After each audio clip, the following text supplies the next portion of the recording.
सदक़ल्लाहु मौलानल अज़ीम व सदक़ रसूलुहुन नबियुल उम्मीयुल करीम व नहनु अला ज़ालिका लमिनश शाहिदीन वश्शाकिरीन वल्हम्दुलिल्लाहि रब्बिल आलमीन।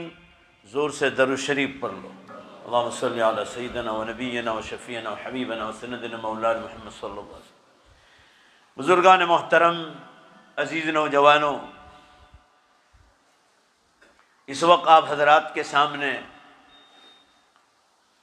कुरान पाक की चंद आयात शरीफ़ा और अल्लाह के आखिरी नबी जनाब मुहम्मदुर रसूलुल्लाह सल्लल्लाहु अलैहि वसल्लम की एक हदीस का सहारा लिया है। अल्लाह हम सब को ध्यान से सुनने की तौफीक बख्शे, अल्लाह अमल की तौफीक अता फ़रमाए और अल्लाह मरने के बाद की हमेशा की जो ज़िंदगी आने वाली है, जिसका कोई किनारा नहीं है, जिसके बारे में इंसान गफलत में सोया हुआ है, उस मरने के बाद की ज़िंदगी जिसको कब्रिस्तान से लेकर क़यामत तक कहा जाता है और मैदान हशर से लेकर जन्नत में पहुँचने तक और फिर अबदुल आबाद जो ज़िंदगी कभी ख़त्म होने वाली नहीं, उस ज़िंदगी के बारे में जो आज का मुसलमान गफलत में है, इस बारे में हम चंद बातें अर्ज़ करना चाहते हैं। अल्लाह हमारी गफलतों को दूर फरमाए। ईमान ऐसी चीज़ है जो आदमी को जीने का मज़ा देती है। हदीस में आता है ज़ाक़ तामुल ईमान, उस शख्स ने ईमान का मज़ा चख लिया जिसने दुनियावी ज़िंदगी के साथ आखिरत की फ़िक्र की। हदीस का मतलब ये है कि इंसान बिज़नेस और व्यापार करे, खेती बाड़ी से रोज़ी हासिल करे, नौकरी धंधा करे, मगर हलाल तरीके से करे, कपड़े भी लाए, मकान भी बनाए, गाड़ी भी लाए, ट्रेनों में भी बैठे, हवाई जहाज़ों में बैठे, और दुनिया की बेशुमार नेमतें हैं जिसको इंसान गिन भी नहीं सकता है। अल्लाह फरमा रहे हैं कि इनको इस्तेमाल करने के साथ साथ और इसमें रहते हुए जो मरने के बाद की ज़िंदगी की फ़िक्र करता है, ज़ाक़ तामुल ईमान, उसने ईमान का मज़ा चख लिया। दुनिया में आसमान के छत के नीचे दो किस्म के आदमी, एक है मुसलमान और दूसरा है गैर मुस्लिम। वो भी हमारी तरह हर हरकत करता है, खेती बाड़ी भी करता है, बिजनेस और व्यापार भी करता है, शादी भी करता है, औलाद भी हासिल करता है। जो एक्टिविटीज़ हम करते हैं वही एक्टिविटीज़ गैर मुस्लिम भी करता है, मगर हमारे और उसमें फ़र्क ये है कि वो एक अल्लाह पर और अल्लाह के 99 नाम पर उसका ईमान नहीं है। वो ईमान एक अल्लाह पर ईमान के बजाय वो शिर्क करता है, सूरज के सामने झुक जाता है, चांद के सामने झुक जाता है, दरख्त, झाड़ और पत्थरों के सामने झुक जाता है, प्लास्टिक की बनाई हुई चीज़ों पर झुक जाता है और उसको खुदा का अवतार समझता है। औलिया अल्लाह के मज़ारों पे वो झुक जाता है, सजदा कर बैठता है। ये सब शिर्क के काम। ईमान इसका नाम है, तौहीद इसका नाम है। पूरा मजमा जोर से बोलो, अल्लाह के सिवा किसी और के सामने सजदा न करे। सजदा सिर्फ और सिर्फ अल्लाह का हक है। वही चीज हदीस में फरमाई, ज़ाक़ तामुल ईमान, उसने ईमान का मजा चख लिया जो तौहीद पर रहा एक अल्लाह के साथ। ईमान उसका मजबूत रहा कि मर जाऊंगा, अल्लाह ही मेरा परवरदिगार, मेरा पालने वाला, मेरा रोजी देने वाला, मुझे तंदुरुस्ती देने वाला, औलाद देने वाला, न देने वाला, बीमारी देने वाला, शिफा देने वाला, हर चीज का मालिक अल्लाह ही है। अल्लाह के सिवा दूसरा कोई नहीं। इसको ईमान और तौहीद कहते हैं। हदीस में फरमाया गया, ये याद रखो कि कोई गैर मुस्लिम जब मरता है उसका ईमान नहीं अल्लाह पर। यह हदीस सही है जो मैं आपको सुना रहा हूं। फरमाया उसकी रूह निकलने के बाद से लेकर मैदान हशर तक 99 सांप उसको काटते रहेंगे। 99 सांप ये हदीस सुना रहा हूं, याद रखो। और मोमिन को इस किस्म का कोई सांप नहीं काटेगा। ये इतनी बड़ी बशारत क्यों दी गई? क्योंकि मोमिन एक अल्लाह पर ईमान रखता है, अल्लाह ही के नाम पर मरने की उम्मीद रखता है, सब कुछ दुनिया के हालात को इस्तेमाल करता है, मगर अल्लाह से उसका ईमान हटता नहीं है, तौहीद पर मरता है। वो शिर्क में मरा है तो फरमाया 99 सांप उसको काटते रहेंगे। और हदीस में फरमाया मोमिन को इस किस्म का कोई सांप नहीं काटेगा। यहां आकर उलमा ने लिखा है कि मोमिन को इस किस्म का सांप क्यों नहीं काटेगा? तो कहा मुशरिक और वो शख्स जो ईमान नहीं लाया है। ध्यान से सुनो, वो अल्लाह के एक भी नाम पर ईमान नहीं लाता है। और आप सब मिलकर बोलो, अल्लाह के नाम कितने हैं? बोलो जोर से। 99। अल्लाह के नाम 99 है। हदीस में फरमाया गया कि मोमिन अल्लाह के हर नाम पर ईमान लाता है। बेशक, बोलो जोर से, इसलिए उसको कोई सांप नहीं काटे। वो अल्लाह के हर नाम का इनकार करता है तो एक एक नाम के इनकार पर एक एक सांप मुसल्लत कर दिया जाता है। और याद रखो, कब्र में किसको मार पड़ती है या नहीं पड़ती है, अल्लाह ताला ने इसको छुपा रखा है, वो किसी को बतलाते नहीं। और ये बात सुन लो कान खोलकर, बिल्कुल सही हदीस में ये तज़किरा आया है कि अगर हम मुर्दे को कब्र में मार पड़ती, अगर हम तुमको बतला दे घर वालों को, तो तुम मुर्दों को दफन करना, बोलो जोर से, छोड़ दो। ये हदीस में आया है कि अगर हम कब्र वालों का अज़ाब बतला दें तो तुम मुर्दों को दफन करना ही छोड़ दोगे, बाहर से फेंक के चले आओगे। इसलिए छुपा रखा है। ये अल्लाह की रहीमी है, करीमी है अल्लाह ताला की। ऐसा ही कुछ चंद नौजवानों का जिक्र कुरान पाक में सूरह कहफ में आया है। ये मैंने मुकद्दमा बांधा था कि एक ईमान पर मुसलमान का ईमान मजबूत होता है और इसी पर मरना है। अल्लाह के नाम पर जिंदा हुए हैं, जरा जोर से इंशाअल्लाह बोलो, ताकत के साथ बोलो, इंशाअल्लाह उसी के नाम पर मरना है। और मरेंगे ना तो फिर वो अल्लाह का काम है, अल्लाह अपने ही नाम पर कयामत के दिन खबरों से दोबारा जिंदा करेगा, जब हमारा ईमान मजबूत हो। कुरान में फरमाया इन्नहुम फित्यतुन आमनू बिल्लाह,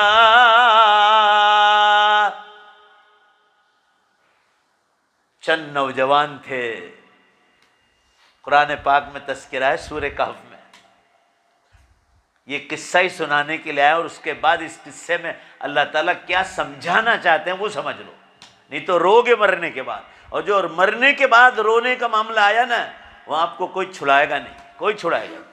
और ये आखिरी ज़माने के मुसलमान हैं। आज से 50 साल पीछे जाओ, बाप दादाओं में, रिश्तेदारों में बहुत मोहब्बतें थी। अभी वो बात नहीं है, आप भूल जाओ। ये लोग कहते हैं कि मौलाना भांजा भतीजा क्रिकेट खेलना आता है गाँव में, और सग्गी फूफी को और खाला को मिले बगैर ऐसे ही भाग जाता है।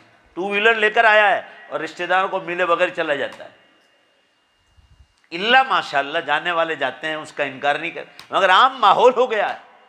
पहले इतना इखलास था, इतना इखलास, बैलगाड़ियों से लोग रिश्तेदारों को मिलने के लिए जाते थे सफ़रों में, छुट्टियों में, वैकेशन में बैलगाड़ियों में सफ़र करते थे। इतनी 2 व्हीलर गाड़ियाँ, 4 व्हीलर गाड़ियाँ 50 साल पहले थोड़ी थी। रांदेर देखो 50 साल पहले कैसा था और अब रांदेर देखो कैसे हालात बदल गए हैं। यह आखिरी ज़माने की निशानी है, आपस से मोहब्बतें उठ जाएगी।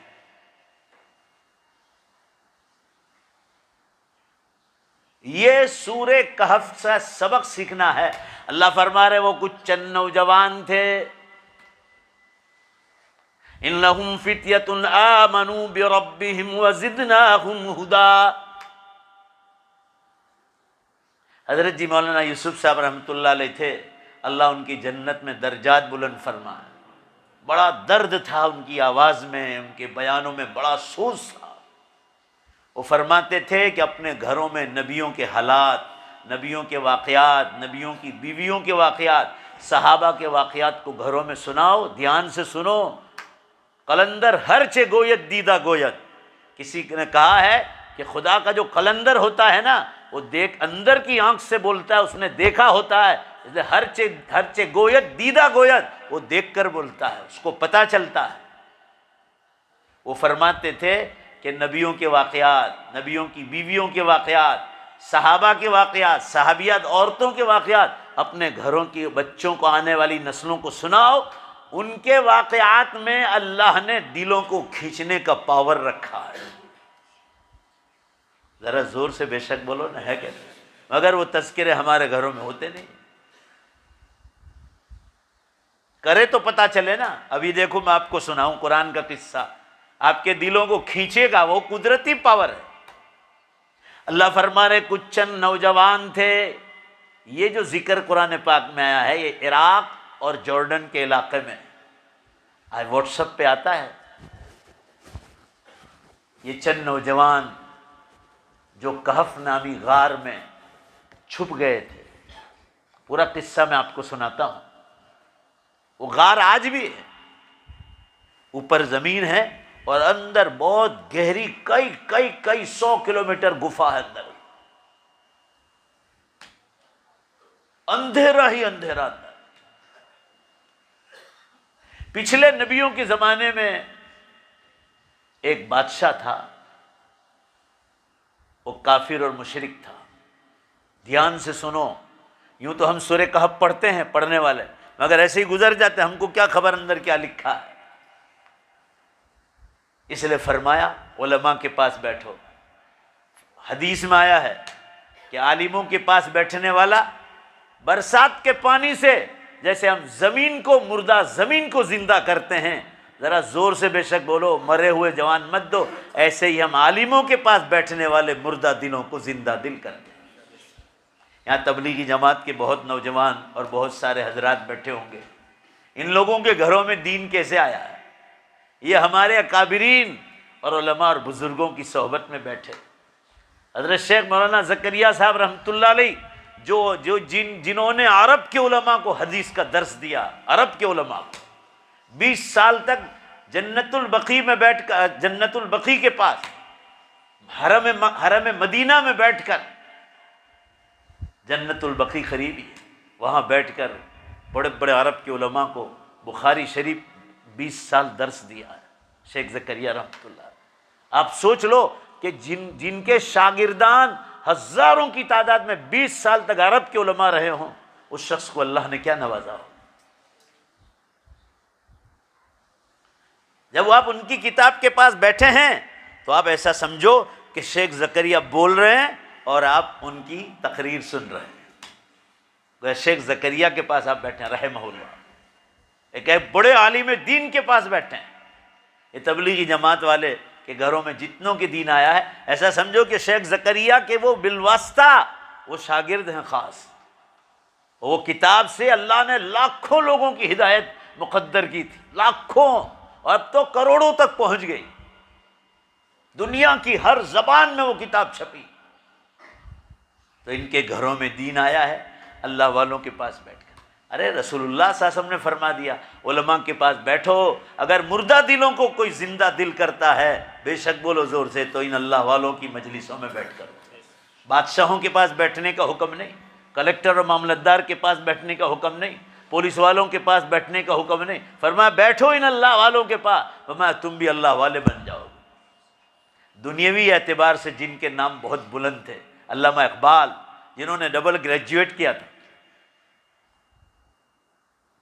इकबाल ने यहाँ तो पढ़ा, हिंदुस्तान में जब इंडिया पाकिस्तान एक था, वहाँ भी ऑक्सफोर्ड यूनिवर्सिटी गए थे लंदन में।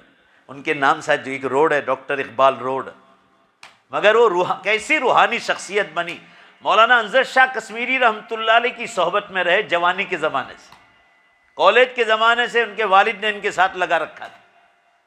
तो इकबाल ने अपने शेर में कहा है, शायर तो बाद में बने, इकबाल ने उसको शेर में लिखा है कि अल्लामा अनवर शाह कश्मीरी जैसा मुहद्दिस, जिसको अरब उलमा ने इस पिछली सदी में माना है, फरमाया उनकी सोहबत का असर ये हुआ, लंदन में बैठकर शायरी लिख रहे। शायर जब बन गए, कोई मुझसे पूछे कि मुझे अल्लामा अनवर शाह कश्मीरी की सोहबत से क्या मिला, ज़रा सुन लो नौजवानों। मैं ये दो दुनियादार जो दुनिया में जिनका नाम था, एजुकेशन में, सियासत में, मैं उनके नाम से आपको ज़रा जगा दूं। इकबाल ने कहा है कि बर्फ़बारी, जब मैं ऑक्सफोर्ड यूनिवर्सिटी में पढ़ रहा था तो बर्फ़ घुटनों तक गिरती थी, घुटनों तक। अभी तो यहाँ तक भी नहीं होती। अल्लामा इकबाल के ज़माने में 70-80 साल से भी पहले इकबाल फरमा रहे, लंदन ऑक्सफोर्ड यूनिवर्सिटी में पढ़ रहा था, मेरे साथ यहूदी और ईसाइयों की नंगी लड़कियां मेरे साथ पढ़ रही थी। इकबाल फरमा रहे, ज़मिस्तानी हवा में गरचे थी शमशीर की तेजी, न छूटे मुझसे लंदन में भी आदाबे सहर खेजी। इकबाल कह रहे हैं, मुझे अल्लामा अनवर शाह कश्मीरी की सोहबत का असर क्या हुआ कि उस बर्फबारी में ये शेर का मतलब समझा रहा हूं, शमशीर कहते हैं तलवार को, तलवार की तरह काट दे, ऐसी बर्फबारी गिरती थी। इकबाल फरमा रहे, वो बुजुर्ग की सोहबत का असर ये हुआ कि उस बर्फबारी में मुस्लिम नौजवानों, फर्ज नमाज तो क्या कभी मेरी तहज्जुद नहीं छूटी उस बर्फबारी में। जबकि इंग्लैंड में अभी जो गरम हीटर वगैरह, ये उस जमाने में हीटर नहीं थे, सिगड़ियां जलाते थे। कॉलेज यूनिवर्सिटियों में भी। दूसरी शख्सियत का जिक्र करूं, जिगर मुरादाबादी, ये भी कॉलेज यूनिवर्सिटी में पढ़े थे। आखिरी जमाने में हजरत मौलाना, लंबा किस्सा है, सिर्फ इशारा कर दूं कि मुझे सूरह कहफ का किस्सा सुनाना। आखिरी जिंदगी में एक शायर मिल गए जो उनके दोस्त थे, मुशायरे में साथ आते थे। वो हजरत थानवी रहमतुल्लाह अलैह के मुरीद थे। उनको रंग चढ़ा था मौलाना थानवी रहमतुल्लाह अलैह, वो उन पर विलायत का असर आया था। वो एक मुशायरे में जिगर मुरादाबादी से मुलाकात हो गई। नौजवानों सुन लो, जिगर ने खुद अपनी शायरी में लिखा है कि कॉलेज के ज़माने से शराब पीने की आदत थी। आजकल की ये कॉलेज यूनिवर्सिटियों में बेहिसाब शराब और ड्रिंक क्या करते हैं नौजवान। इवन के मैं पेपरों में पढ़ता हूँ, लड़कियां ड्रग्स करने लगी। आमीन कहो, अल्लाह हमारे जवानों की और बेटियों की इस गुनाह से हिफाजत फरमाए। जब अल्लाह वालों के पास नहीं होंगे ना तो आदमी गुनाहों की लाइन में जाता है। इनसे एक मुशायरे में मुलाकात हो गई। चालू मुशायरे में शिरवानी में से बोतल निकाली और उन्होंने ऐसे शराब पी दारू, चालू मुशायरे में। जिगर मुरादाबादी तो हजरत थानवी के मुरीद थे, वो भी शायर थे, उनको भी दावत दी थी मुशायरे में। अच्छे शेर पढ़ना तो कोई बुरी बात नहीं है, वो आखिरत पर ही अशार पढ़ते थे। उनका नाम था अब्दुल हफीज जौनपुरी। उन्होंने कहा मुशायरे के बाद कि जिगर, बाल सफ़ेद हो गए, बुढ़ापा आ गया और आपको अल्लाह का डर नहीं लगता, आप तो पब्लिक के सामने शराब पी रहे। तो कहा डर तो बहुत लगता है, मगर करूं क्या, 50 साल से आदत पड़ी है। कहा अब आपको कब्र में पांव लटकाए हुए, जरा डरो अल्लाह से। अब्दुल हफीज जौनपुरी जो हजरत थानवी के मुरीद थे, वो मुशायरे में थे, शायर थे वो भी। जिगर ने कहा इसका कोई इलाज है? जिगर मुरादाबादी ने कहा बड़े बड़े दफ्तर छपे उनकी शायरियों के। कहा है? कहा क्या है? कहा अल्लाह वालों की सोहबत। कहा कोई अल्लाह वाला ध्यान में है? कहा हाँ। कहा थाना भवन में हजरत मौलाना अशरफ अली साहब हैं। कहा इस सदी के बहुत बड़े बुजुर्ग हैं और 1500 किताबों के मुसन्निफ हैं। कहा वो बहुत बड़ी शख्सियत है। तो कहा कि उनको खत लिखो। कहा मैं उन्हीं का मुरीद हूँ। के फरमा खत लिखो। उस जमाने में ये टेलीफोन वगैरह का इंतजाम नहीं था। खत लिखा, खत का जवाब आया कि खानकाह में फलां महीने में फलां तारीख को जगह खाली है। और जिगर अपना सब सवालात लिख कर गए थे मौलाना थानवी रहम के, ये सवाल करूंगा, ये सवाल करूंगा। मुसलमानों, जिगर ने अपनी शायरी में लिखा है कि मैं 10-15 सवालात लिख के गया था कि मैं मौलाना थानवी रहमतुल्लाह अलैह को बयान के बाद ये सवालात करूंगा। लिखा है शायरी में कि मैं जितने सवाल लिख कर गया, कहा वो इतना वली कामिल शख्स था कि मेरे हर सवाल का जवाब पहले ही उनके बयान में आ गया। अरे भाई जोर से अल्लाह अकबर बोलो ना। हर चीज, मेरे हर सवाल का जवाब उनके बयान में ही आ गया था। वो वली कामिल थे, अल्लाह ने उनके दिल पर खोल दिया था कि ये सवालात लिख कर आए, इसका जवाब ये इसी में हो जाए। और मैं मेरे हर सवाल का जवाब वहां मिल गया। और बयान इसी पर हुआ, शराब और जुआ खेलने पर। यसअलूनका अनिल खमरि वल मैसिर, फरमाया ये 2 घंटा जो बयान हुआ फजर के बाद, फरमाया तौबा की नीयत से गया था। फरमाया पहले ही बयान से बैत होने का तो सिलसिला बाद में, मगर हजरत थानवी रात को जब वहाँ पहुँचे, वो बीच में भूल गया, रात को जब पहुँचे खानकाह में, ट्रेन से पहुँचे, हजरत थानवी रहमतुल्लाह ने दरबान को कह दिया था कि भाई एक बहुत बड़े शायर आ रहे हैं तौबा की नीयत से, आप इनको रोटी खिला देना, रोटी उनके लिए रख छोड़ना। और अब्दुल हफीज़ जौनपुरी भी थे, खाना खिला दिया, इनको जगह दे दी। अब जो है ना अब्दुल जिगर मुरादाबादी ने अंदर से अपनी बैग में से चादर निकाली तो साथ शराब की बोतल भी निकाली खानकाह अशरफिया में। तो अब्दुल हफीज़ ने कहा ये क्या कर रहे हो? अरे कहा मुझे 50 साल की आदत है यार, तुम अभी तो हजरत थानवी रहमतुल्लाह हजरत को देखा भी नहीं और तुम मेरी 50 साल की आदत आज ही छुड़वा दोगे, ये तो रोज़ाना की आदत है, मेरा वक्त हो गया, मुझे पी लेने दो। बहुत मिन्नत समाजत की, बहुत समझाया कि यहाँ बड़े बड़े अल्लाह वाले सोए हैं। हज़रत मौलाना इलियास साहब रहमतुल्लाह अलैह, मौलाना कारी मोहम्मद तैयब साहब रहमतुल्लाह अलैह, मौलाना याकूब साहब नानोती रहमतुल्लाह, बड़े बड़े अकाबिर वहाँ जाते थे। मौलाना रशीद अहमद साहब गंगोही रहमतुल्लाह अलैह, बड़े बड़े अकाबिर वहाँ खानकाह में जाते थे। फरमाया यहाँ बड़े बड़े अल्लाह वाले सोए हैं और आप यहाँ शराब पी रहे हैं। कहा बहुत बुरी बात है। कहा कल चलो एक काम करो, अभी मत पियो, सुबह पी लेना। तो मान गए और पड़ोस के खेत में छुपा कर आए, सो गए। रात को लोगों ने तहज्जुद के वक्त बिस्तर उठा लिए खानकाह में, और लोगों ने, वो तो भरी नींद में, जिगर मुरादाबादी भरी नींद में, और लोगों ने तहज्जुद पर के अल्लाह के सामने रोना धोना शुरू किया। तो जिगर की आंख खुल गई, वो अंधेरे में देख रहे ऐसे और बैठ गए बिस्तर पर, सोते बैठते बेचैन। मगर ये अल्लाह वालों की रोने की आवाज़ से जो सोहबत मिली ना, चंद मिनट, जो 10 से 15 मिनट उन्होंने या आधा घंटा दुआएं मांगी होगी, जिगर कहते हैं मैं वहीं बैठे बैठे इतना रोया, मेरी जिंदगी में एक आंसू नहीं निकला था, मगर ये अल्लाह वालों को रोते देखकर रात को मैं इतना रोया बिस्तर पर कि मौलाना थानवी से मुलाकात तो फजर की नमाज के बाद हुई, मगर मैंने इन अल्लाह वालों की सोहबत से रोना देख कर ही मैंने रात ही को तहज्जुद के वक्त मैंने शराब से तौबा कर ली थी उसी वक्त। और फजर की नमाज के बाद ये बयान हुआ और ये सवालात लिख कर गया, सारे सवालात के जवाबात आ गए। फजर की नमाज में तहज्जुद के वक्त शराब से तौबा कर ली, और हजरत थानवी का बयान सुनने के बाद मुसाफा करने गया, कहा बैत होने के लिए आया हूं। तो फरमाया कि हजरत सिर्फ शराब की तौबा की नीयत से आया था, आपके बयान के बाद मैंने जिंदगी भर के गुनाहों की तौबा कर ली, जिंदगी भर। जिगर ने उस बात को कहा है, जिगर मुरादाबादी ने। अल्लामा इकबाल का शेर तो सुना है, जिगर ने कहा चलो देखने तमाशा जिगर का, सुना है वो काफिर मुसलमान हो गया।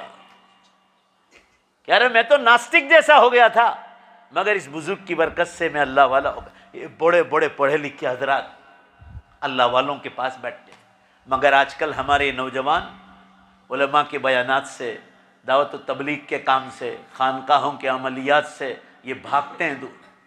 और जब भागोगे ना और इस लाइन से दूर रहोगे, तालीम से, तालीम के हलकों से, तो आप सुन लो शैतान आप पर कब्जा कर ले। शैतान आप पर कब्जा करेगा और फिर कहेगा शराब पियो, शराब बेचो, ड्रग्स बेचो। ऐसा अखबारों में आया था कि रांदेर के नौजवानों के बारे में, कुछ औरतों को भी बीच में इस्तेमाल करते थे ड्रग्स सप्लाई करने। मुझे किसी ने नहीं कहा, मैं अखबार पढ़ता हूँ तो मैंने ये पढ़ा था, और कितनी मर्तबा आया। ये क्यों मालूम है? अल्लाह वालों की सोहबत नहीं है उसकी बुनियाद। आप एजुकेशन लेते हैं, बहुत अच्छी बात है, एजुकेशन भी इंसान माँ के पेट से नहीं लेकर आया। सच्चे मुसलमान हो तो बोलो, एजुकेशन और साइंस और टेक्नोलॉजी भी अल्लाह ही ने बेशक बोलो इंसान को दी है। देखो कितना धीमे से बोल रहे हैं, जोर से बोलो ना, किसने दी है? अल्लाह ने दी। आपका बच्चा स्कूल जा रहा है, मैं साबित करके बतला दूं। स्कूल में एक सबक आता है गुजराती में, शुरू में गुजराती सिखाता है ना, तो शुरू में क ख ग ग ऐसा सिखाते हैं, ABCD। उसके बाद धीमे धीमे छोटे छोटे वाक्य ग्रामर बतला दें। फिर उसमें एक सवाल आता है, आ कुर्सी कौने बनावी, ऐसा पूछते हैं सवाल। तो जवाब में लिखा होता है कि रमन काका है या मूसा चाचा ने बनाई, मूसा चाचा बना। यहाँ इस स्कूल का इल्म पूरा हो गया। अब आपका बच्चा नास्तिक बनेगा। अगर आस्तिक बनाना है तो फिर मदरसे का इल्म साथ पढ़ाना पड़ेगा। वहाँ बेश्ती समर और जेवर में वहाँ मसला आता है, ये तमाम मखलूकात किसने पैदा की?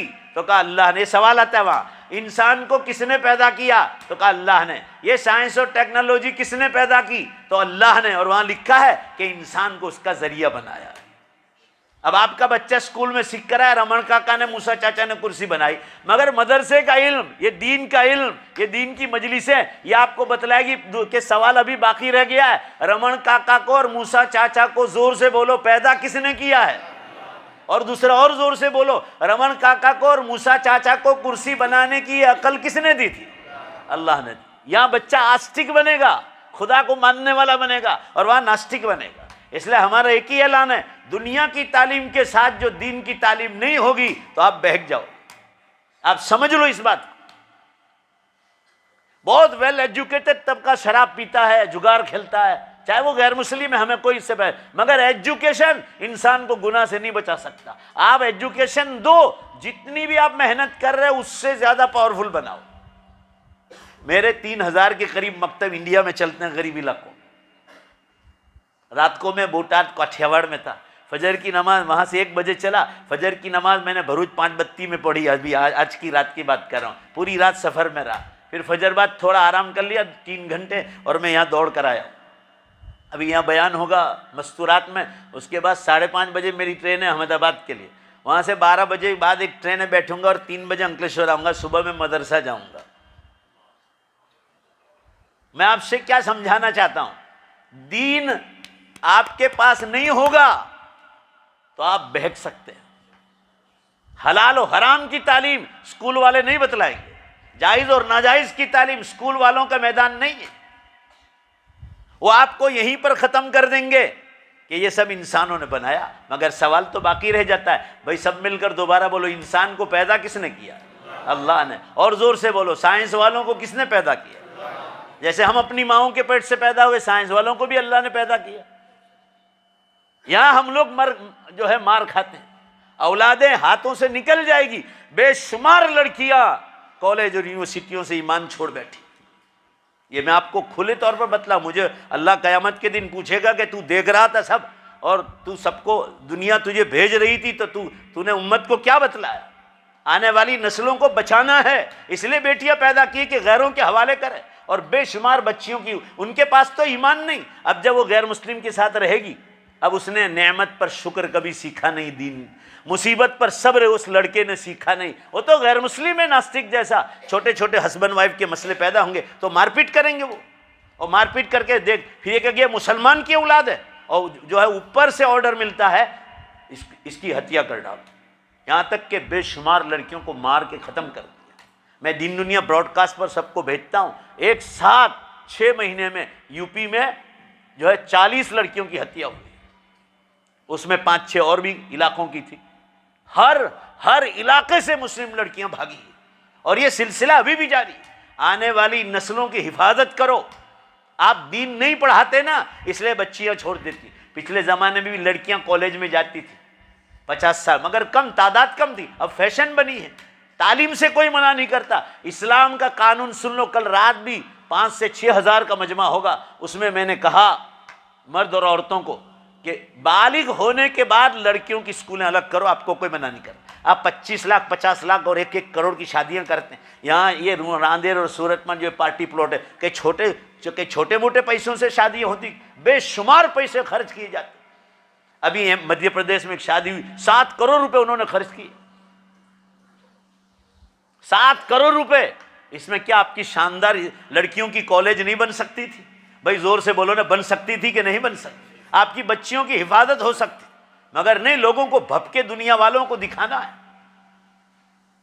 और चंदे लेने के लिए जाएंगे स्कूल कॉलेज के लिए तो 500 रुपए 1000 रुपए। वही जो करोड़पति है अकेला वो बना सकता है, अकेला बना सकता है। हालांकि वो भी सदक़े जारिया है। ये जितनी मुस्लिम स्कूलें आपके रांदेर में, ये सब मरहुमों के लिए एक सदक़े जारिया है। मदरसे सदक़े जारिया है, मस्जिदें सदक़े जारिया है, पानी के वाटरवर्क सदक़े जारिया है, पानी के कुएं सदक़े जारिया है जो उन मरहुमों ने किए थे। मामला यही गड़बड़ है कि आप जवान होने के बाद दोनों का डिपार्टमेंट अलग नहीं कर। आप मुसलमान हैं, अल्लाह ने आपको पर्दे का हुक्म दिया है कि औरतें और लड़कियों का निज़ाम अलग रखो। जहां दोनों तन्हाई में साथ बैठेंगे तो तीसरा शैतान आएगा। अब मैं अपनी बात कहूँ तो आप मुझे एक आलिम होकर आप साइड पर निकाल देंगे। मेरे साथ एजुकेशन की मीटिंगों में, एजुकेशन की बड़े बड़े प्रोग्रामों में डॉक्टर शशिकांत शाह आते थे, ये आपके सूरत के थे, अब तो वो गुजर गए। सूरत साउथ गुजरात यूनिवर्सिटी के प्रोफेसर थे, वो हमारे साथ आते थे, उनका भी प्रवचन होता था। उनका गुजरात मित्र में हर बुधवार को उनकी एक पूर्ति आती थी, चर्चा पत्र। उसमें एक बार उन्होंने एक लेख दिया था, बड़ा लेख दिया था, शिक्षण समस्याओं, द प्रॉब्लम्स ऑफ एजुकेशन। उसमें एक गैर मुस्लिम लिख रहा है कि मेरा बेटा ओमान मस्कत में, हिंदू, उनका बेटा भी गैर मुस्लिम, वो वहाँ काम करता था। वो कहा मैं मस्कत गया, मस्कत मेरे बेटे के पास घूमने फिरने के लिए। वो कहा कि मैं धार धार आंसू रो पड़ा कि मेरी साउथ गुजरात यूनिवर्सिटी और मैं बड़ौदा उमेश यूनिवर्सिटी मैंने देखी कि यहाँ मैंने देखा कि लड़के लड़कियाँ पार्ट टाइम में बाहर गार्डनों में एक दूसरे से आपस में गले हाथ डालकर बैठे हुए फरमा इश्किया मामलात कर रहे हैं। और यहाँ मस्कत की यूनिवर्सिटी मैंने देखी तो कहा लड़कियां भी आर्ट्स में, कॉमर्स में, साइंस पढ़ रही, मगर उनके आने जाने के रास्ते भी अलग, उनकी क्लासें भी अलग, एक ही मैदान में है, मगर कोई आपस में एक जगह मिलकर, एक जगह दोनों आपस में एक दूसरे से मिल भी नहीं सकते, उनको पता भी नहीं कर। लड़कियों का डिपार्टमेंट बड़ी बड़ी कॉलेज है मस्कत यूनिवर्सिटी। एक गैर मुस्लिम लिख रहा है कि यहाँ जो नंगे नाच खेले जा रहे हैं यहाँ की यूनिवर्सिटियों में। अरे भाई ये लोग इसलिए, ये तो गैर मुस्लिम है। आप अपनी स्कूल बनाओ ना, आप अपनी कॉलेजेस बनाओ, मेहनत करो, दुनिया देगी आपको। मगर ये निज़ाम नहीं है कि आप बच्चियों को कॉलेज में गैरों के साथ फेंक दो, फिर साथ मुलाकात होगी, शैतान बहकाएगा। ये बीच में बात आ गई तो नसीहत कर दी। इंशाअल्लाह कहो कि घर में पर्दा और शर्म हया लाने की कोशिश करें। जहां बेपर्दगी और आज़ादी दी, आप समझ जाना कि आपकी बेटियां और बहनें हाथों से निकल जाएगी। आजकल एक फैशन बनी हुई। बहरहाल मैं ये अर्ज कर रहा था कि कुरान पाक में चंद नौजवानों का जिक्र है। वो बादशाह जो था, जॉर्डन और इराक के बीच में ये इलाका था, यहाँ ये बादशाह गैर मुस्लिम था। और यहाँ साल में एक बार एक झाड़ था शहर के बाहर, यहाँ उस झाड़ की पूजा करते थे, मेला लगता था उस झाड़ की पूजा के लिए। वो ऐलान होता था कि ये फुला महीने में ये मेला लगेगा और झाड़ की पूजा की जाएगी। ये कुरान पाक में इसका तज़किरा है, हदीसों में शरह उसकी आई है। अब ऐलान हो गया, सब पब्लिक आ गई। उस जमाने में इंसान बहुत कम थे। अब इस इलाके में एक गांव पड़ता था, ये झाड़ के इलाके में, वहां के कुछ नौजवान थे जो पिछले नबियों की तालीमात उनको पहुंची थी। तो कुरान कह रहा इन्नहुम फित्यतुन आमनू, ये कुछ नौजवान थे, पूरा मजमा बोलो, जो ईमान लाए एक अल्लाह पर, वज़िदनाहुम हुदा, और जब ईमान लाए तो हमने उनके लिए हिदायत के रास्ते मजीद कर दिए, आगे बढ़ने लगे। अब जब ये पूजा की बारी आई तो ये हजरात गए नहीं उस मेले में, और पता चल गया कि वो नौजवान आए नहीं। तो बादशाह ने ऑर्डर जारी किया, क्योंकि गिनतियां होती थी, तो कहा इस गांव से ये इतने नौजवान आए नहीं हैं, तो उनको पकड़ के मंगवाया। पुलिस गई और उस नौजवानों, ये सूरह कहफ का वाकया है, सुनो ध्यान से, पकड़ कर ले आए। बादशाह ने कहा क्यों भाई आप इस झाड़ की पूजा में नहीं आए? तो कहा हम तो एक रब पर ईमान रखते हैं, हम इन चीज़ों की पूजा नहीं करते। ये कहा बादशाह के सामने। तो लिखा है हदीस में कि बादशाह इतना नालायक था कि ऑर्डर दिया कि इनके सारे कपड़े निकाल लो। नौजुबिल्लाह अस्तगफिरुल्लाह, कितना बेशर्म होगा। पूरे कपड़े निकाल लिए और फिर कहा जाओ अब जाना, जहाँ जाना हो जाओ। फौरन ये जंगल से गुजर रहे थे तो इन्होंने दरख्तों के पत्ते लिए और कांटों से अपना सतर पूरा छुपाया, कांटों से यहाँ से लेकर यहाँ तक, जल्दी जल्दी। अब उनके पास कुछ नहीं था, जल्दी जल्दी अपने घर गए। और बादशाह ने कहा कि 3 दिन के मेला है, जल्दी से अब तौबा करनी है कि नहीं करनी, वरना हम आपके लिए कत्ल का ऑर्डर दे देंगे। ये कहा बादशाह ने। तो ये नौजवान घबरा गए। जाहिर असबाब में इंसान घबराएगा, वक्त का बादशाह ऑर्डर दे रहा है। तो इन लोगों ने अपने जो कपड़े घर पर थे वो, और उस ज़माने में जो चवन्नियाँ थी, सिक्के जो सोने या चांदी के रहे होंगे, वो सिक्के लेकर ये लोग गुफा में, जंगलों में चले गए। ये कहफ जिसका नाम गुफा है, गुफा, ये कहफ जिसका जिक्र कर रहा हूँ, आप सूरह कहफ पढ़ते हो, ये अंदर अंदर अंदर जाकर छुप गए। अपने साथ कुछ चवन्नियाँ और पैसे ले गए जो उस ज़माने में चलते थे। अब ये लोग जब रात का वक्त हुआ तो गार में छुप गए। बादशाह ने दूसरे दिन तलाश किया, तीसरे दिन तलाश किया, मेला खत्म हो गया, नहीं मिले। ऑर्डर नाफिज किया कि इनको कहीं से भी ढूंढ डालो, इनको कत्ल कर देंगे। बहुत ढूंढा, गार के मुंह तक गए, मगर वो गार इतना अंधेरा वाला था, इतना अंधेरा, इतना अंधेरा कि वो लोग वहीं से पुलिस वापस चली गई और ये मिले ही नहीं। अल्लाह ताला फरमा रहे, जब कोई आदमी ईमान के रास्ते पर आता है और हमसे दीन चाहता है कि मैं सीधे रास्ते पर आ जाऊं, अल्लाह फरमा रहे बेशक, बोलो जोर से, हम उनके लिए रास्ता आसान करते हैं। वज़िदनाहुम हुदा, फरमाए छुप गए और रात का वक्त आया तो ये सो गए। अल्लाह ताला फरमा रहे बादशाह कत्ल के लिए ढूंढ रहा है, मुसलसल ढूंढ रहा है, मगर गार इतना गहरा कि दिन में भी अंधेरा। अल्लाह, उनकी करामत देखो, उनकी करामत देखो। ये लोग ढूंढने आते हैं, कुरान में है कैसी मदद, ईमान पर मदद तो देखो। कुरान में कह रहा है तत्लु अश-शम्स, सूरज निकलता था तो अल्लाह ताला ने, ये लोग ढूंढने के लिए निकले, रोज निकलते थे पकड़ने के लिए। अल्लाह फरमा रहे हमने मेरे उन नेक बंदों के लिए सूरज को हुक्म दिया था कि तू रोजाना यहां से निकलता था और गार में तेरी शुआएं और किरणें फेंकता था, कहीं ये पुलिस को पता न चल जाए मेरे इन बंदों का और ये कहीं इनको कत्ल न कर दे। तो अल्लाह ने, बात पूरी हो जाए तो जोर से सुभान अल्लाह बोलना, बात पूरी हो जाए जब अल्लाह ने सूरज को हुक्म दिया कि तू यहां से साइड करके कट मार कर निकल जाना ताकि तेरी किरणें उन बंदों पर न गिरे और पुलिस को पता न चल जाए। कुरान कहता है सूरज हमने उसके ताबे कर दिया था और रोज सूरज निकलता था तो कहफ के गार से हटकर वो उधर से निकल जाता था। अल्लाह फरमा रहे पुलिस ढूंढ ढूंढ कर थक गई और हमने उन पर ऐसी नींद तारी कर दी। कुरान कह रहा है 300 से ज्यादा बरस तक सुलाया और बादशाह मर जाए वहां तक भी वो नौजवान, बोलो सुभान अल्लाह, कभी हाथ में नहीं आया। ये है अल्लाह की मदद। सूरज को हुक्म दिया था कि साइड से निकल। ये ईमान वालों पर मदद आती, मगर कब? इन तंसुरुल्लाह यंसुरकुम। कल रात भी मैंने एक बड़े आदमी को बतलाया, अल्लाह की दुनिया में भी मुसलमानों के लिए कामयाबी में एक शर्त लगाई कि तुम मुसलमान हो, तुम अल्लाह के दीन की मदद करोगे तो ही अल्लाह तुम्हारी दुनिया में मदद करे। आज मुसलमान एजुकेशन में भी पीछे इसीलिए है, असबाब सब है, पैसा टका, मगर दीन का मजाक उड़ा रहे हैं, दीन में लोगों का साथ नहीं देते। क्रिकेट की मैच हो ना और उलमा बयान के लिए आए हो तो उसमें भाग जाते। इज्तिमा चल रहा और फाइनल मैच हो तो फाइनल मैच पहले खेलेंगे और उसको छोड़ देंगे।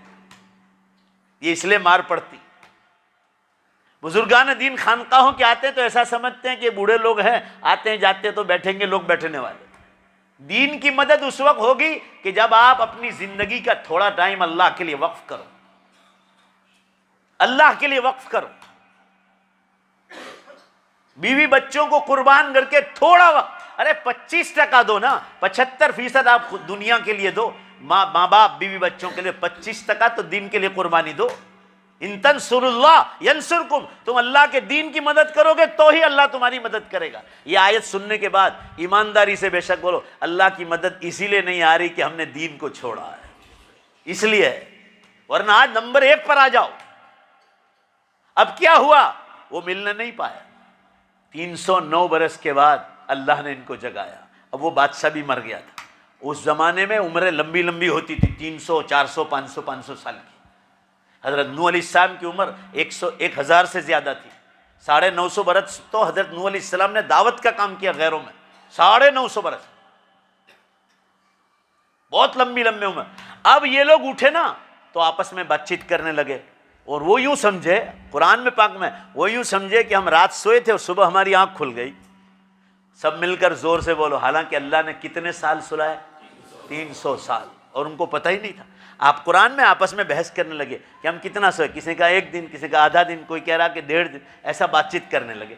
फिर वहाँ का ये बहस छोड़ दो, अब ये काम करो, सुबह उठें, अब रोटी कौन लाएगा, आटा कौन लाएगा बाजार से, सब्जी कौन लाएगा, लकड़ी कौन तोड़ने कौन जाएगा, हदीस में है ये, और आग कौन जलाएगा और पकाएगा कौन, और बाजार खरीदने कौन जाएगा। अब ये लोग गए बाजार में और अपने सिक्के लेकर गए। अब उनको पता नहीं था कि ये 309 बरस के बाद उठे हैं। अब उनकी चवन्नियां वो लेकर गए, जो उनके पास था ना, वो चवन्नियां लेकर गए।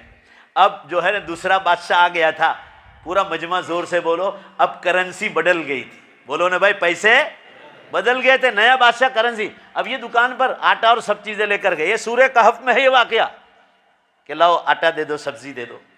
दे दी उसने, दुकानदार ने, और छिक्के इन्होंने दे दिए।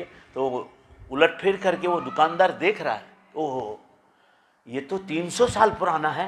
वो पहले थोड़ी देर सोच में पड़ गया कि ये लोग मुझे उल्लू बनाने आए हैं। अरे भाई जरा जोर से बोलो ना, बात समझ रहे हैं आप लोग कि ये 300 साल पुराने सिक्के थे ना, अभी तो सिक्के अलग है। तो कहा एक काम करो, ठहरो। उसने अपने खादिम को भेजा, और उस वक्त बादशाहों की मुलाकात बहुत आसान थी उस जमाने में। बादशाह को इत्तिला करवाई और ये लिखकर भेजा कि ये कुछ नौजवान आए हैं मेरे पास खरीदने के लिए। गोया केस दाखिल किया, और इन्होंने हमको उल्लू बनाने के लिए पुराने 300 साल पुराने जो है ये दिए। अब ये किस्सा इतना मशहूर हुआ था कि पिछले ज़माने में कुछ नौजवान भाग गए थे। ये किस्सा आगे की नस्लों तक पहुंच गया था कि आज तक हाथ में नहीं है, वो नौजवान कहाँ चले गए कुछ पता नहीं। बादशाह सलामत। अब जो बादशाह आया था ना, हदीस में है, जोर से बोलो, वो किस पर ईमान रखता था? अब नया बादशाह आया, वो अल्लाह पर ईमान रखता था। वो चवन्नियाँ उसके पास पहुंची। उसने कहा कि हाँ बात सही है, ये उल्लू बना रहा है दुकानदार को। केस दाखिल हुआ तो उन नौजवानों को बुलाया, वहीं दुकान पर से ले गए। अब उसको भी मालूम था कि चंद सालों पहले कुछ नौजवान थे जो भाग गए थे और हाथ में ही नहीं आए थे। उनको बुलाया बादशाह ने, कहा कि तुमने दुकानदार को धोखा दिया? कहा नहीं, हमने कोई धोखा नहीं, हम तो एक अल्लाह पर ईमान रखते। बादशाह भी चौंक गया, क्योंकि वो भी एक अल्लाह पर ईमान रखता था, वो मुशरिक और काफिर नहीं था। तो कहा तुम कहाँ से आए? कहा सच सच बता दो। तो कहा हम वो गार में गुफा में सोए थे। कहा कब सोए थे? कहा हमको तो ऐसा लगता है कल सोए थे, आज उठे। ओ बादशाह को लाइट आई कि हाँ ये जो किस्सा, क्योंकि उम्रें बड़ी थी और वो बादशाह अभी इंतकाल हुआ था, वो मुशरिक था और ये नया बादशाह आया था। कहा कि ये तो वही लोग हैं जो हमारे ज़माने में छुप गए थे, शायद ये वही तो नौजवान नहीं जिनको बादशाह पकड़ने के लिए भेजा था 309 साल पहले। भाई जल्दी से बोलो और ज़ोर से बोलो, मेरी बात समझ में आ रही है आपको? ज़रा ज़ोर से बोलो ना। हाँ, तो उनको पकड़ के मंगवाया और साइड पे बिठाया और कहा चलो कहाँ ले जाओ, कहाँ कहाँ छुपे थे? तो वो जॉर्डन और इराक के बीच में था और बादशाह यहीं था।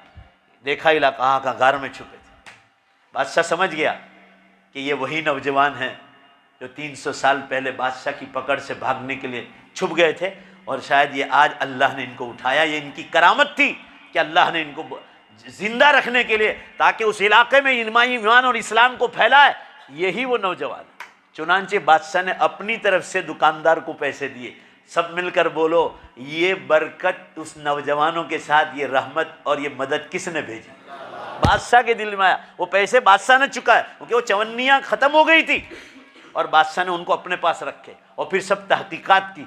तो कहा कि वो बादशाह ने कत्ल करने के लिए हमको ऑर्डर किया था, तो हम लोग छुप गए थे। कहा अल्लाह के बंदो, ये अल्लाह की मदद है तुम्हारे साथ कि अल्लाह ने तुम्हें 309 बरस तक सुलाया, और आज तुम्हारा, और बादशाह ने हर एक को बाकायदा हुकूमत का ओहदा दिया उनको कि जो ईमान वाला जो काम कर सकता है, बेशक बोलो जोर से, कोई मुशरिक काम नहीं कर सकता। मैं अभी कलकत्ता से आ रहा था फ्लाइट में, 1 मिनट की बात बीच में कह दी। मेरे साथ एक कंपनी के 100 से ऊपर कारीगर, उसमें लेडीज भी थी, जेंट्स भी थी। एयरटेल कंपनी के लोग थे, एयरटेल कंपनी में काम कर, और दिल्ली में ये ऑफिसों में काम करते हैं। और मैं कलकत्ता बागडोगरा से बैठा फ्लाइट में, तो ये लोग मेरे साथ थे। तो आपस में बातचीत होने लगी। तो मुझे पूछा तुम कहाँ? इंसान पूछते हैं ना, खैर खैर अड़ोस पड़ोस में आएंगे। तो मेरे आगे की सीटों पर इन्हीं की कंपनी की लेडीसें थी। वो मेरे साथ एक था, 2 थे, इधर भी सब। ज़्यादातर फ्लाइट में एयरटेल कंपनी के लोग थे। ये मैं आपको दीन की बात बतला रहा हूँ। ये सब टॉप लेवल के एजुकेटेड लोग थे। कोई कंपनी वाला अनपढ़ को रखेगा? भाई जवाब दो ना, अनपढ़ को रखेगा? एयरटेल कंपनी में सब ऑफिसों में काम करते। 100 से ऊपर आदमी थे फ्लाइट में। मैंने कहा क्यों आपको इधर आना पड़ा सिलीगुड़ी, आप तो दिल्ली में काम करते? मैंने पूछा तो कहा कि हमारी कंपनी में करोड़ों का घोटाला हुआ है और एक बड़े ऑफिसर ने वो घोटाला किया और हमने कंप्यूटर पर सबने यस यस यस मारा और मामला घोटाला आगे बढ़ता गया। तो एक आदमी ने कोर्ट में केस किया सिलीगुड़ी में, कहा कलकत्ता में, बागडोगरा के पास, कलकत्ता सिलीगुड़ी कलकत्ता में पड़ता है। तो वहाँ की कोर्ट में केस किया तो हमारे सारे कंपनी के लोगों को यहाँ बुलाया था। तो मैंने उनसे एक बात की कि मैंने कहा आपको बुरा न लगे तो मैं एक बात बताऊं कि आपने तो नहीं किया, ऊपर के ऑफिसर ने किया, मगर आपने सिर्फ टिक कर दी। कहा कि हम क्योंकि ऊपर के ऑफिसर का नहीं माने तो वो आपको कुछ भी बहाने बाहर निकाल सकता है आपकी नौकरी से। वो कहने, मैंने कहा आपको बुरी न लगे तो एक बात बताऊं, कहा हमारी स्कूलों में और कॉलेजों में सब कुछ पढ़ाया जाता है, मगर ईश्वर अल्लाह और पिछले ज़माने के एलिशदुत नबियों के किस्से, मैंने कहा ऐसे कोई बातें, धार्मिक संस्कार की बातें हमारी स्कूलों में नहीं पढ़ाई जाती। मैंने कहा आपको ऐसा नहीं लगता है कि हमारी स्कूलों में ये कमी है? और उन्होंने कहा कि मौलाना यू आर 100% राइट। भाई लोग मेरी बात ज़रा ज़ोर से जवाब दो, मेरी बात समझ रहे हैं आप लोग? देखा दिल में चोरे से ज़ोर से, अरे ज़रा ज़ोर से बोलो ना, मेरी बात समझ रहे हो? ये सब वेल एजुकेटेड लोग थे, इनको कोर्ट ने बुलाया था कि तुमने गपला किया। हमारे मदरसों में 5 पैसे का कोई गपला नहीं होता, 5 पैसे का, 5 रुपये लांच रिश्वत का कोई जानता भी नहीं। उलमा अपनी कुर्बानियाँ दे रहे हैं। ये आपके रांदेर के मदरसों में बाज़ मरतबा ऐसे हालात आते हैं, गुजरात में भी और दूसरे गरीब इलाकों में तो बेजा 6-6 महीने तक उस्तादों को तनख्वाह नहीं पहुँचती, 6-6 महीने तक, मगर कोई कभी ऐसे गपले नहीं करता है। सूखी रोटी खा लेंगे, उनकी रूहानियत मजबूत है। 10-10 साल अल्लाह वालों के पास बैठे। ये तबलीग जमात वाले बयानात करते हैं ना, आज मिंबरों पर बैठकर कहते हैं कि हम लोग पहले ऐसे ऐसे काम करते थे, मगर जब अल्लाह ने हमारे घरों में दीन अता किया तो ये सब चीज़ें अल्लाह ने हमारे हाथ से छुड़वा दी। भाई ईमानदारी से बोलो, लोग बोलते हैं कि नहीं बोलते? ये दीन की बरकत। पूरा मजमा जोर से बोलो, ये बरकत किस चीज़ की? दीन की बरकत। समझ जाओ। बहरहाल ये किस्सा सुनाकर बस 1-2 मिनट में बात खत्म कर देता हूँ, किस्सा पूरा हो गया।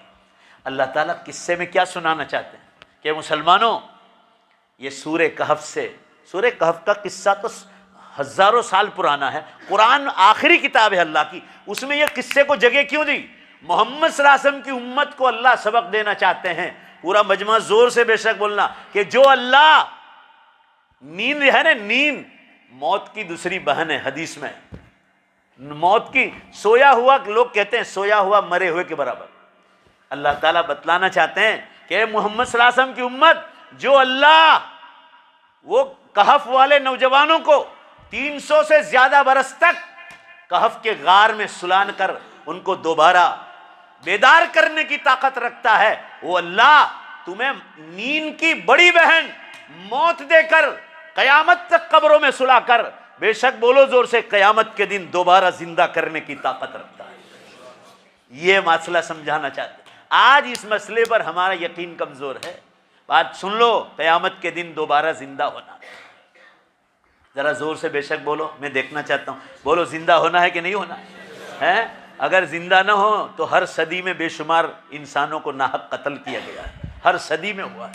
1947 में मुल्क आज़ाद हुआ, तब क्या बेहिसाब लोगों की जानें गई। उन 50,000 उलमा को गोलियां मारकर उनकी लाशें झाड़ों से लटकाई थी ये अंग्रेजों ने, मगर उलमा हिम्मत नहीं आ रहे। जवाहरलाल नेहरू ने अपनी बायोग्राफी में लिखा है कि अगर उलमाए देवबंद न होते तो मुल्क कभी आज़ाद न होता, कभी आज़ाद न होता। मैं ये अर्ज करना चाह रहा हूं, हर सदी में फिर पाकिस्तान बना, उस जमाने में भी बेशुमार मुस्लिम औरतों को सिखों ने अपने कब्जे में ले लिया, ज़बरदस्ती उन पर मामला किया गया। तो क्या अल्लाह की ये दुनिया जुल्म के लिए बनाई गई है? भाई जवाब दो ना, जुल्म के लिए बनाई गई है? इसलिए क़यामत का दिन रखा है। बेशक बोलो जोर से, जहाँ दूध का दूध और पानी का पानी किया जाएगा। मुझे ज़रा ज़ोर से बेशक, मुझे और कुछ नहीं चाहिए, आप इतना ज़ोर से जवाब दो, मेरे दिल को इत्मीनान तो होना चाहिए ना। मैं मुसाफिर आदमी हूँ, मैंने अभी आपको बतलाया, समझे? आप पूरी रात में सफ़र में था और आप मुर्दारों की तरह जवाब देते हो। ईमानदारी से बोलो, वो जो है बेशक और बेशक क़यामत के दिन दोबारा ज़िंदा करेगा। हाँ, एक दलील सुना दूँ। देखो, आज भी हमारी जो बच्चियों को कॉलेजों में बहकाया जाता है, बाज़ारों में जॉब पर जाती है, तो वो गैर लोग क्या कहते हैं कि आज तक कोई कब्रिस्तान से आया है कि तू भी आएगी कब्रिस्तान से? तो मुस्लिम के साथ शादी करके गैर के हमारे साथ कर, सिख के, ईसाई के साथ कर, पारसी के साथ, वो भी इंसान है, हम भी इंसान हैं। वो भी खाना खिलाएगा, वो भी कपड़े पहनाएगा, हम भी वही करेंगे, और फिर एक दिन तो मर ही जाना है ना। आज तक कब्रिस्तान से कोई आया है? अब हमने दीन पढ़ाया नहीं है बच्चों को, इंग्लिश मीडियम, हिंदी मीडियम के नाम पर बच्चियों को उठा लिया है। अब ये बच्चियों का ईमान कमज़ोर है तो ये गैरों के साथ चली जाती है। आज यही जनरली बातें बाज़ारों में हो रही है। क्या कोई आपको बहकाएगा कि आज तक कोई कब्रिस्तान से आया है? तो अल्लाह ताला कुरान में जवाब दे रहे हैं। इस बात पर मैं 2 मिनट में बात ख़त्म कर लूँगा। अल्लाह ताला कुरान में फरमा रहे हैं, ये दलील समझ के जाओ कि देखो क़यामत के दिन मुझे जिंदा करने का वादा किया, मगर तुम कहो, कुरान में तुम कहो तो मैं आज भी बेशक बोलो जोर से जिंदा करने की मरहूमों को ताकत रखता हूं, मगर क्यों नहीं करता हूं? उसका जवाब कुरान में दिया है कि मैं इसलिए नहीं करता हूं कि ये रांदेर में पीपरडी वाला स्कूल, ये मस्जिदें पुरानी, ये हजीरा और खुदा जाने क्या क्या मस्जिदें, ये पुराने मरहूमों ने बनाई, उनमें मर्दों का भी हिस्सा है, औरतों का भी हिस्सा है। पुरानी मुस्लिम हॉस्पिटल है, ये मुसलमानों ने बनाई, पुराने मदरसे ये मुसलमानों ने बनाए, पुराने वाटर वर्क्स ये मुसलमानों ने जो कब्रों में सो उन्होंने बनाए। अल्लाह फरमा रहे कुरान में कि तुमको अकल किस लिए दी है?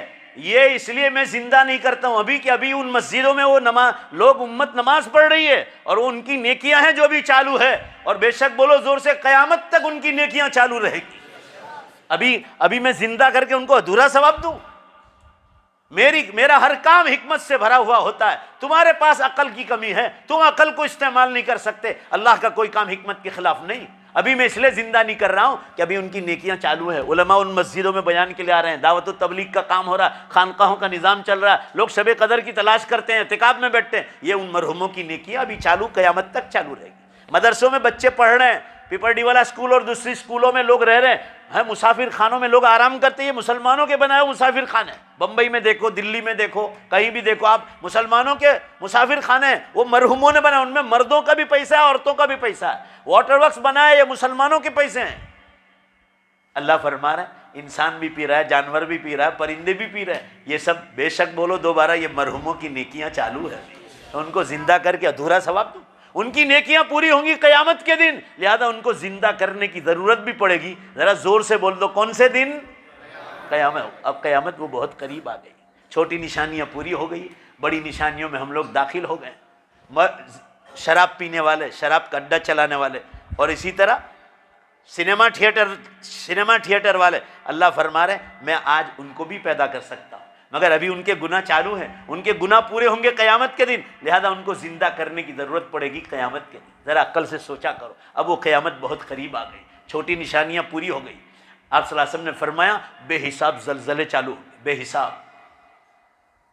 कल रात मैंने ये ऐप खोलकर बोटाद काठियावाड़ में बतलाया कि 213 धरतीकंप थे कल। अभी यहाँ खुल नहीं रहा है, टावर हो नहीं रहा है। अभी रास्ते में मैंने देखा था 70 के करीब हो गए थे रास्ते में, अभी ये खुल नहीं रहा है, टावर शायद मिल नहीं रहा, अल्लाह जाने क्या हो रहा है। नहीं तो मैं अभी बतलाता कि कितने धरती, रोज़ाना 300 के करीब ज़लज़ले हो रहे हैं, 300 के करीब। अभी सूरत के बाद गाँवों में हुए थे, आपने सोशल मीडिया पे देखा हो तो पता चले ना, 2 पॉइंट का झटका आया था और घरों में से बर्तन गिरे थे। ये आपके सूरत के करीब बाद ऊपर के इलाकों में, दरिया के किनारों के इलाके। और उसके बाद 2 दिन बाद वलसाड़ में आया, वलसाड़ शहर पूरा खाली हो गया था।